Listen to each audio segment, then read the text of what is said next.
this evening's topic is around field experiences, and I thought what we would do is go through just some options for what field experiences look like in general for programs and what does that mean in terms of computer science. And then there's some tools that CSTA just came out with that are related to the standards for CS teachers that I think can help with the field experience field experiences themselves. And I've got a sample student lesson plan and a sample video from actually multiple classrooms. I'll explain it more as we go along, that I think we can use the guide to do a little analysis of those two pieces. And then, like I said, have a discussion around, what are we thinking? What happened last spring in terms of trying to do field experiences during remote learning?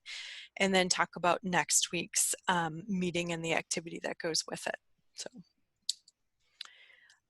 So field experiences are an opportunity for student teachers to gain low stakes experience teaching. They usually include some kind of feedback loop. It could be somebody observing them in the classroom. It could be that students are doing a reflection. It could also be that they are looking at student artifacts and analyzing them. I know Minnesota is an EdTPA state, and so we get into the pattern of students selecting a high-performing student, a low-performing student, and then a student that has an identified disability or is in an underrepresented group for analysis. So those are all kinds of, like options as part of feedback there. Many programs these days, I think it used to be different, but many programs these days try to build in a number of different field experiences, starting from earlier pieces where it is more about students observing and helping a teacher to that final student teaching experience where students are leading classroom instruction.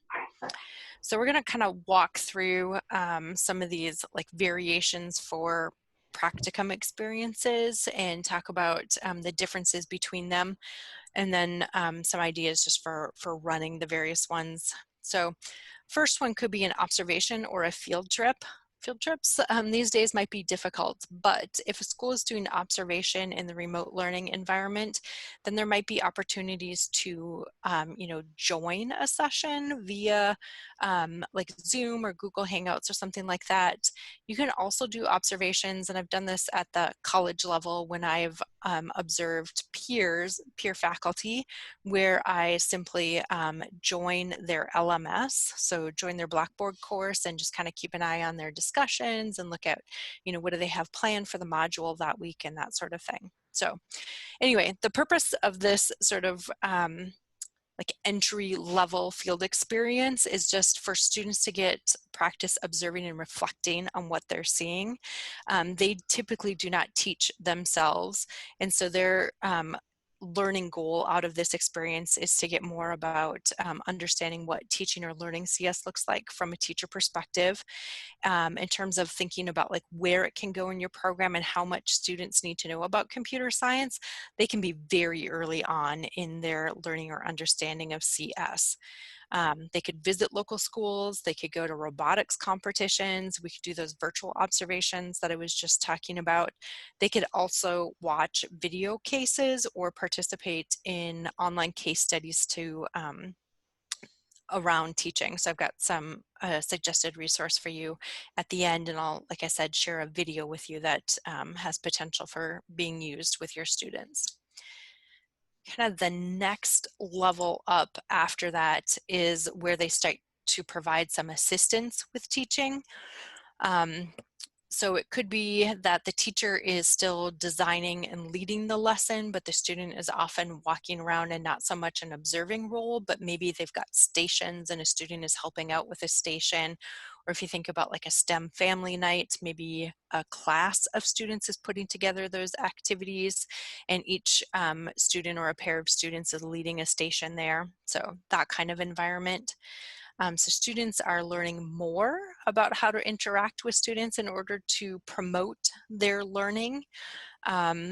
This, in terms of computer science knowledge, depending on how much of a lead role students are playing in developing activities, could be more of the novice if they're not developing them, or the intermediate level if they are taking a lead role in developing some of those activities. Like I said, could be STEM family nights. I know many schools have, regular family nights, maybe monthly, that sort of thing, and often one or two of them is a STEM night. It could be helping with professional development for other teachers. Could be this one-on-one support or feedback during class or during an after-school environment. I know my kids participated in a program that was run by our local YMCA called 21st Century or Compass. I don't know if I think other schools have similar types of programs, and being able to help in that environment could be an opportunity. Helping to prepare materials for teachers or students. After school clubs, Boys and Girls Club is an example, Girl Scouts, Boy Scouts, both of those organizations have badges around computing or digital technology that relate to computer science. Or it could even be co-curricular organizations. So some schools have a Future Business Leaders of America club, and that organization has, they have some things that are very business focused, some that are a little more marketing focused, and then some that have a more of a tech focus, like creating a website. That might be an opportunity that students could use. Kind of the next level up is when the students are taking definitely that leadership role and planning and delivering that lesson. So they are testing out their teaching and their pedagogical approaches, or design their approach to helping students learn computer science. So their learning goal is more around this design process and making sure that we're engaging all students in learning about computer science. They definitely need a little bit more background in computer science in order to be able to do that. So thinking about like where you are adding your CS coursework in your program, and then making sure that the field experience where you ask them to plan and deliver is after they have had some experience with computer science. Some examples of that could include methods classes. I know, like say our elementary math methods class at St. Scholastica includes students being embedded in an elementary classroom once a week for about like not the first couple of weeks, but about like the middle half of their methods class. And so then they're in charge of running some stations, and one of the stations that they do in the classroom is always supposed to be related to computer science and computational thinking. So that's one example.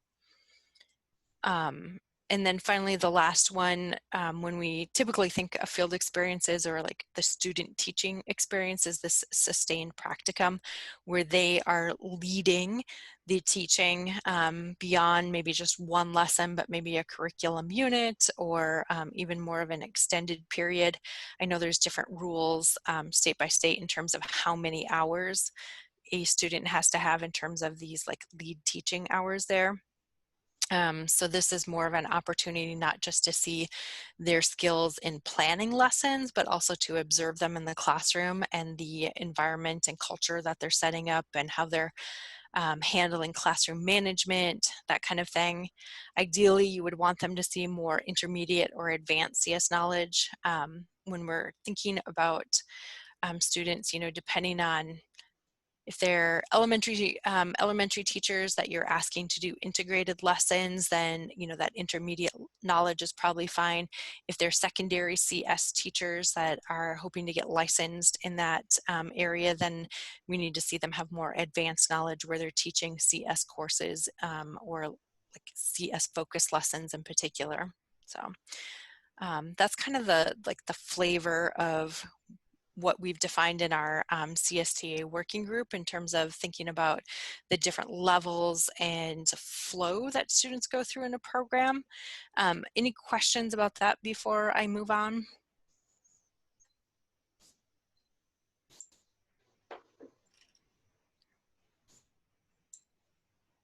I'm sure folks have either been a person participating in that, or possibly have seen that themselves as they've worked with students. Okay. Whoops. Apparently I left a blank slide. slide. I am so sorry. Let me explain this, and I apologize for the lack of text and graphics on here. So in our program at the College of St. Scholastica, all of our students are supposed to go through an integrated field experience at some point.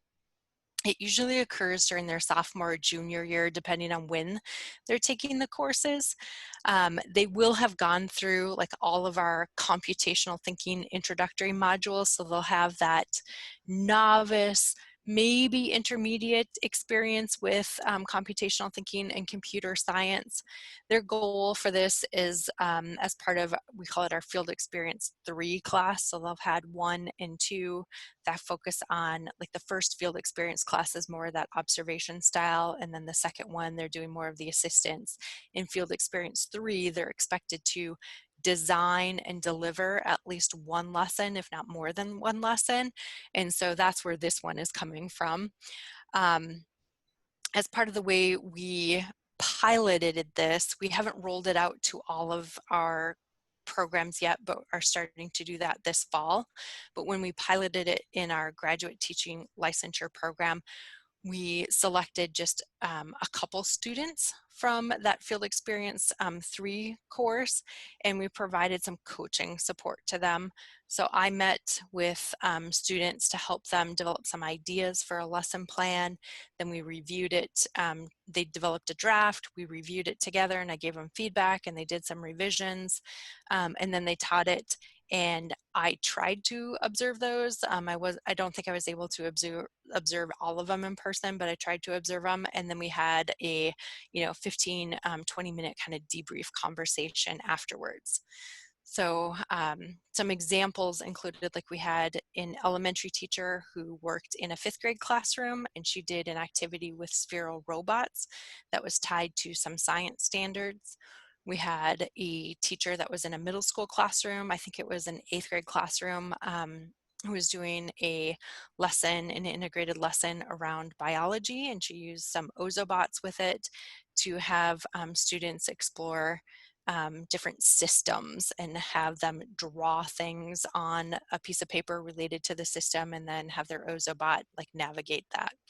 So those were some of the examples. I also had a high school teacher who was doing one related to an English language arts classroom, and she had them going back and looking at all of their papers that they had submitted over the course of the year for doing some pattern recognition, like what are common errors that I have in my papers, what are common feedback that I've had, and how can I improve that on my final project paper. So that was kind of a lighter example of computational thinking, but another example right there.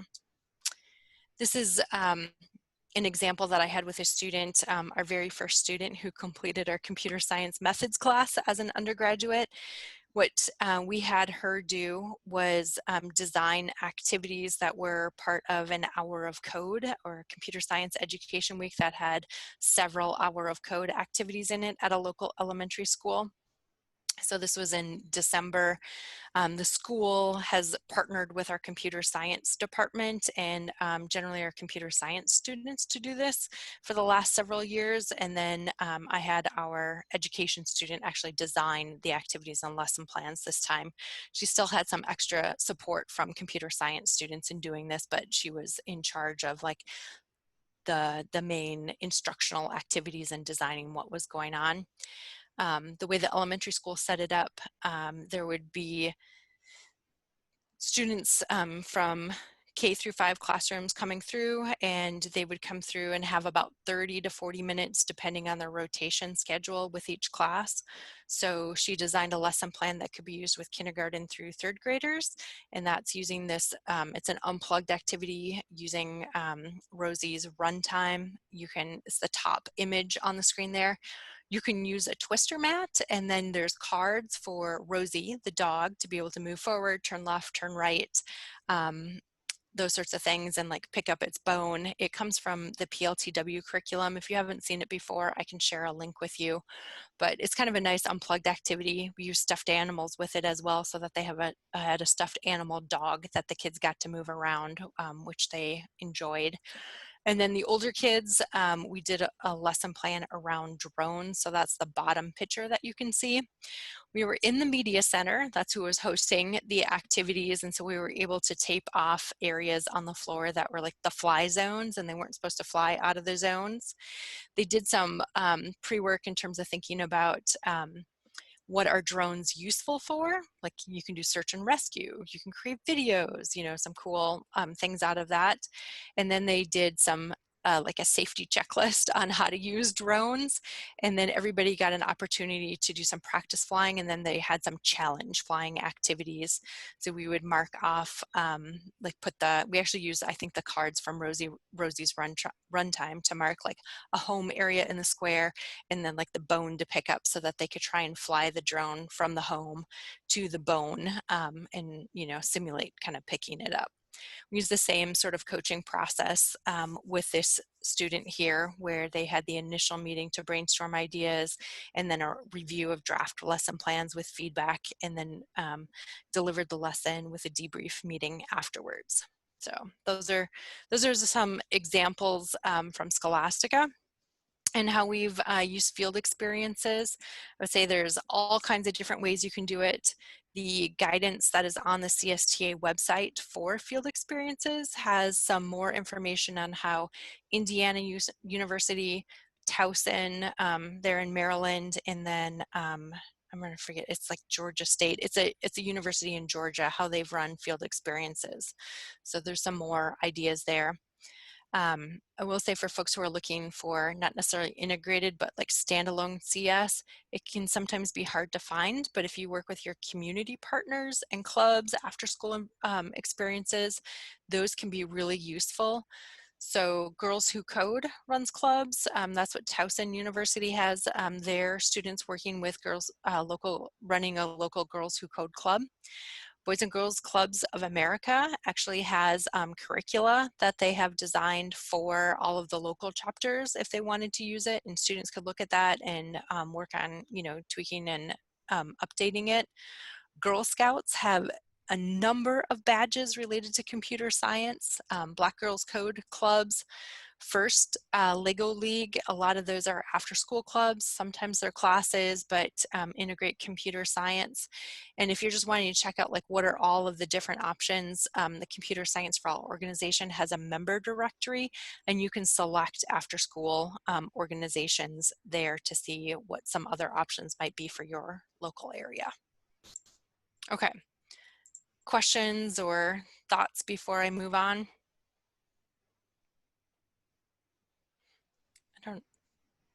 For some reason tonight, I am not able to see videos as I'm sharing my screen. So you all need to yell at me if you do have questions, and I'll kind of keep an eye on the chat too. No problem. All right. Oh, great. Steve shared two other ones around here are Patriots Technology and Cyber Patriots. Second one is specific for ELL students to practice target language development and computational thinking. Is Patriots Technology also cybersecurity related, Steve? I don't actually know a lot about Patriots Technology. I just know that they're a local organization around here. They work with a couple of our schools that in the county that do Project Lead the Way. So they're across STEM areas, but they do a lot of computing. Okay, yeah, I don't know exactly what they do. I've done stuff with them. Yeah, we worked with Cyber Patriots with our ELL students as an after-school program, and it's they use it for, like, again, target language development.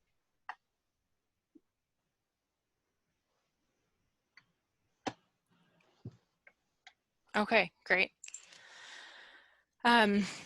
So the next part of the presentation, beyond just like thinking about like what are possibilities for field experiences, is to think about like what actually happens with the student during the field experience, and how can, depending on how your university is set up, maybe it gets to be you, especially during a pilot part of your program, that observes a teacher, a student teacher teaching one of these CS or CS integrated lessons. Or we think about Scholastica, we often hire principals who've retired to lead our field experiences, and then we pay them like per session to go in and observe student teachers and fill out reports and that sort of thing. So, you know, thinking about that, you may have teachers, cooperating teachers, like whoever the classroom teacher is. You may have the folks who are, you know, doing the field observations. They may not know anything about computer science, right? So we want to think about like, how can we make that easy for them? And one tool that CSTA did come out with is this CS Instructional Practice Evidence Guide. So I think there's always a challenge between like, what tools does your school have already that you have to use, and then what might you need to that is computer science specific. And so you'll have to think about that for your institution. I know we use like a variation of Danielson's framework, where students are asked to maybe identify like 1 or 2 domains that they look at for their field experience and just focus in on those and get feedback on those. You know, and then so that is the main tool, and then we have this these other things as a backup for folks to understand. So anyway, the Instructional Practice Evidence Guide is supposed to be a tool for observing and reflecting upon computer science practice aligned to those standards for CS teachers. Could be used by teachers, coaches, instructional leaders. The website has a whole bunch of guidance around guidance for state leaders, district leaders, school leaders, instructional coaches, that kind of thing. So you can check that out in more detail. There are 5 dimensions to it. So there's a content dimension in terms of thinking about what are the concepts and practices that the teacher is trying to get across, those student standards. What's the culture of equity that that teacher is trying to create? How are they providing opportunities for collaboration and communication among students? How are they providing opportunities for students to apply ideas and to be innovative, like create their own projects and make their own connections? And then how are they supporting the problem solving process? So those are the 5 dimensions in the evidence guide. Here's one example of what that looks like. This is the content one. So you can see there's a general description up at the top, and then there's a checklist of teacher actions and student actions. And I cut it off so that you could read the text a little bit more, but there's also in the guide itself a section for notes about the evidence. So I'll give you just a minute to look at that.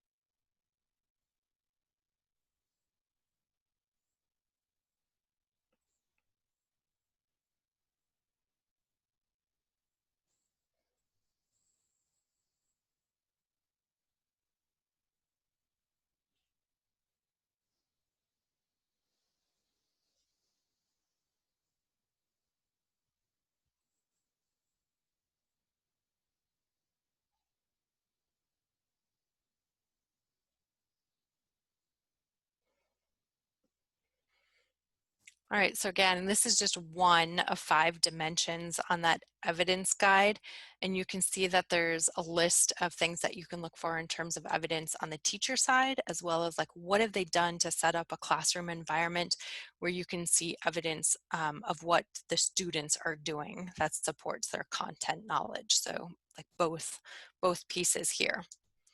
I thought we could take some time to try and apply our learning or apply this guide to some common artifacts that you might see as part of field experiences. So students often develop a lesson plan, whether or not they're going to deliver it in the classroom. They might develop a lesson plan to turn in as an assignment or to deliver to their fellow classmates. And so I have a sample lesson plan that comes from our computer science hour of code activity from Rosie's runtime that we can take a look at and review using just these 3 dimensions. So content, collaboration and communication, and then application and innovation. And then after that, we'll use the evidence guide and apply it to a video as well. So I'm going to escape